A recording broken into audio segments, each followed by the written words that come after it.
Pinagtulungan ng mga pulis na posasan ang lalaking yan sa isang barangay sa Boracay Island sa Malay, Aklan. Isa siya sa mga humarang sa gagawing demolition ng mga pulis sa mga bahay roon. 5 residente ang inaresto at na-inquest na. Ayon sa kaanak ng isang inaresto, hindi naman nila nilalabanan ng demolisyon sa kanilang mga bahay. Sinasabi lang daw nila ang kanilang karapatan. Ayon naman sa mga pulis, sumusunod lang sila sa utos ng kanilang sheriff na magposas kung may mangyayaring resistance. Inireklamo ang isang ospital sa Valenzuela City dahil sa pagdetain umano ng mga hindi pa bayad sa kanilang bill. Itinanggihan ng ospital at iginiit na hindi nila pinigilang lumabas ang mga nagrereklamo. May report si Jonathan Andal. 3 araw na natili sa isang pribadong ospital sa Valenzuela City si Richelle. Hindi dahil may sakit siya, pero dahil hindi pa raw kasi niya mabayaran ang bill ng yumaong mister na umabot sa mahigit ₱250,000. Nakaburol na po siya. Tapos ako nasa ospital. Bantay sarado raw siya ng mga gwardya sa waiting area ng ICU. Bawal kahit bumili ng pagkain sa labas. Nang makatsyempo sa gate na ito sa likod ng ospital, tumakas si Richelle. Sinabi sa kanya dapat asikasuhin niya yung bayad. Huwag niya asikasuhin yung patay na. Hiningan pa ng pera bago po tanggapin sa emergency room.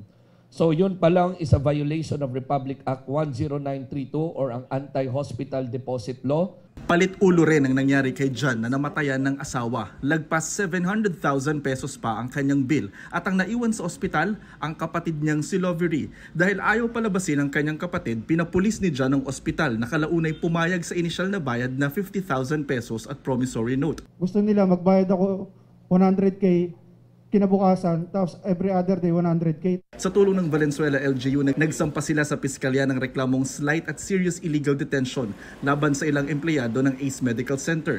Pinuntahan namin ang ospital pero hindi raw muna sila magbibigay ng pahayag. Nakakuha ang GMA Integrated News ng kopya ng kanilang counter affidavit sa akusasyon ni John at Lovery. Itinanggi nila ang paratang na illegal detention dahil wala naman daw elemento ng pagkulong o pagkandado. Hindi naman daw nakalock ang pinto ng kwarto kung saan dinala si Lovery at hindi rin daw siya gilang lumabas. Sumulat na ang Valenzuela LGU sa Department of Health para paimbestigahan ang umano'y palit-ulo na kalakaran sa ospital. Meron naman tayong mga measures tulad po ng ibang private hospital wherein ang cadaver hindi rini-release, ang death certificate hindi rini-release, ang promissory note hindi rini-release. Pero tao ang hindi rini-release, buhay na tao. So, serious illegal detention talaga ho yan. Jonathan Andal nagbabalita para sa GMA Integrated News.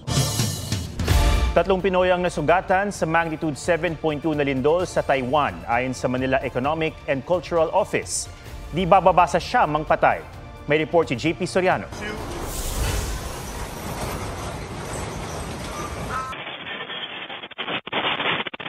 Pagtama ng malakas na lindol sa Taiwan, bumigay at tumabingi ang isang gusali. Napatakbo ang mga tao. Napakapit ang mga pasahero sa tren. Habang niyuyugyog ng magnitude 7.2 na lindol ang mga gusali, tulay at flyover. Napahinto naman sa tulay na ito ang ilang nakamotor nating kababayan. Sa pabrika naman inabutan ng lindol ang ilang OFW.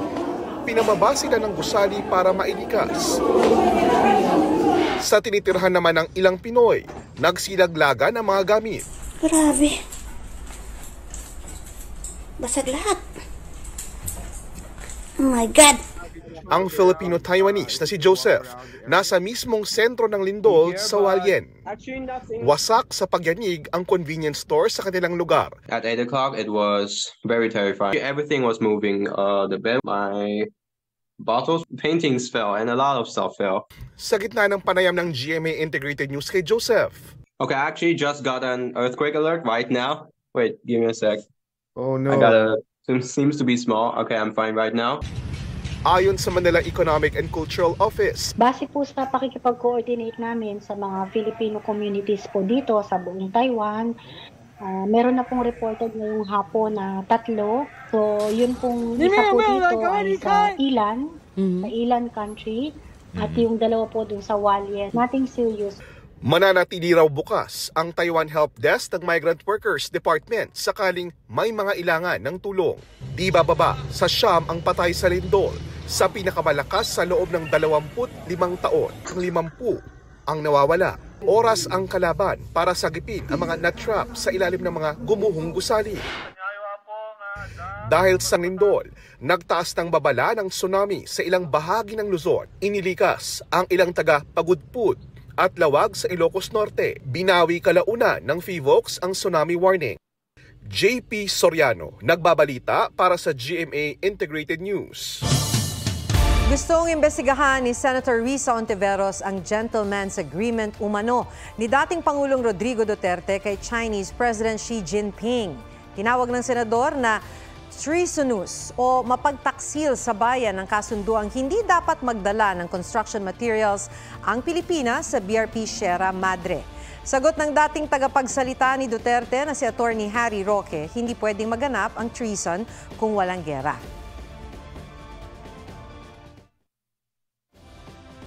Masok itong luksin, tinapon niya yun. This gentleman's agreement is treasonous. Kung totoo itong kasunduan, mukhang isinuko nga ni Duterte ang teritoryo ng Pilipinas. Yan ay gross ignorance of the law. Kasi ang criminal treason hindi po pwede maganap kung wala pong labanan, kung walang gera. Ang foreign policy ito ay exception dun sa freedom of information kasi kinakailangan ang presidente lalong-lalo na ay makapaggagawa ng tamang desisyon. Sa definisyon ng revised penal code, ang treason ay krimen ng pakikipagdigma ng isang Filipino citizen laban sa Pilipinas o di kaya'y pagtulong sa kanyang mga kalaban sa loob man o labas ng bansa. Tingin ni Defense Secretary Gilberto Chodoro Jr., mahalaga ang pananagutan sa sinasabing gentleman's agreement tungkol sa BRP Sierra Madre. Pero hindi raw dapat makalimutan na ang pangunahing banta sa ating karapatan sa West Philippine Sea ay ang mga iligal na aktibidad ng gobyerno ng China. Nagbaba ng desisyon ng Korte Suprema hinggil sa pagbawi sa amnesty ni dating Senador Antonio Trillanes ni dating Pangulong Rodrigo Duterte. Ayon sa Supreme Court, valid ang iginawad na amnesty kay Trillanes. Unconstitutional umano ang Proclamation No. 572 ni dating Pangulong Duterte na bumabawi sa amnestiya. Wala rin daw kapangyarihan ng Pangulo na bawiin ang amnestiya nang walang concurrence o pagsang-ayon ng Kongreso. Paglabag din umano sa karapatan ni Trillanes sa due process ang pagbawi ni Duterte sa amnestiya nang walang prior notice at ilang taon matapos itong igawad. May sapat din daw na ebidensyang magpapatunay na naghain at dumaan sa tamang proseso ang amnesty application ni Trillanes. Wala pang pahayag tungkol dito si dating Pangulong Duterte. Estudyante man o preso, kanya-kanyang diskarte para maibsan ang init. Suhestyon naman ng isang mambabata sa mga babae, huwag nang mag-underwear kapag nasa bahay lang. Ang kanyang paliwanag sa report ni Joseph Moro. Sa tindi ng init, kulang ang ginhawang dulot ng industrial fan para sa 700 nakakulong sa gusaling ito ng Manila City Jail. Baka ma-high blood kaya babasa ako ng galon ng tubig para ma-presko lang. Pinagpapawisan po, di makatulog. Kailangan maligo ng maligo. Rine-require namin yung mga PDLs natin to regularly take their bath, maligo, hindi lang once or twice. Pinekling klase naman ang diskarte ng ilang paaralan gaya sa President Corazon C. Aquino High School sa Baseco, Maynila. Hindi po ma-shortchange ang mga bata sa hapon. Kami rin po ay nag-provide ng kanilang asynchronous schedule, learning task, activity sheets na kanilang gagawin sa kanila pong mga tahanan. Yun nga lamang sira ang ilang electric fan. Dagdag na pasakit din, 2 buwan ng kawalan ng tubig at ang sumisingaw na init mula sa bubong ng mga katabing bahay. Nainitan ba kayo?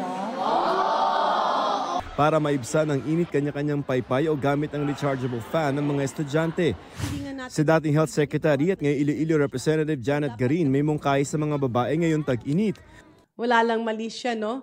Pero kung nasa bahay ka lang naman or matutulog, it's quite advisable na walang underwear pero nakapajama ka naman or naka-shorts. Paliwanag ni Garin, mas pro ng mga babae sa fungal infection sa intimate area kapag masikip ang suot sa gitna ng mainit na panahon. Ang suhestyon ni Garin sinigundahan ni Health Secretary Ted Herbosa. Kapag mainit, pinapawisan, may moisture dun sa ating private areas of women, So it can lead to candidiasis or itchiness. Kung hindi naman daw komportable mag-no underwear sa loob ng bahay, mag-cotton underwear because it also does not trap moisture. Joseph Morong nagbabalita para sa GMA Integrated News. Hindi na makakausad sa 2024 Paris Olympics ang Tokyo Olympics gold medalist na si Heidelin Diaz. Ayon sa Philippine Olympic Committee, nabigo si Heidelin na maabot ang required points para sa women's 59 kg category. Balik Olympics naman ang weightlifter na si Elreen Ando matapos ng matagumpay na makabuo ng 228 kg total lift. Gaganapin ng Olympic Games Paris 2024 sa Hulyo.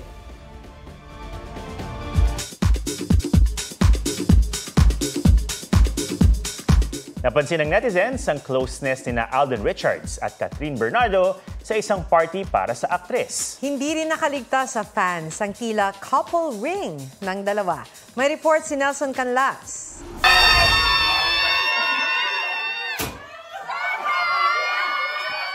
Extended ang 28th birthday celebration ni Catherine Bernardo.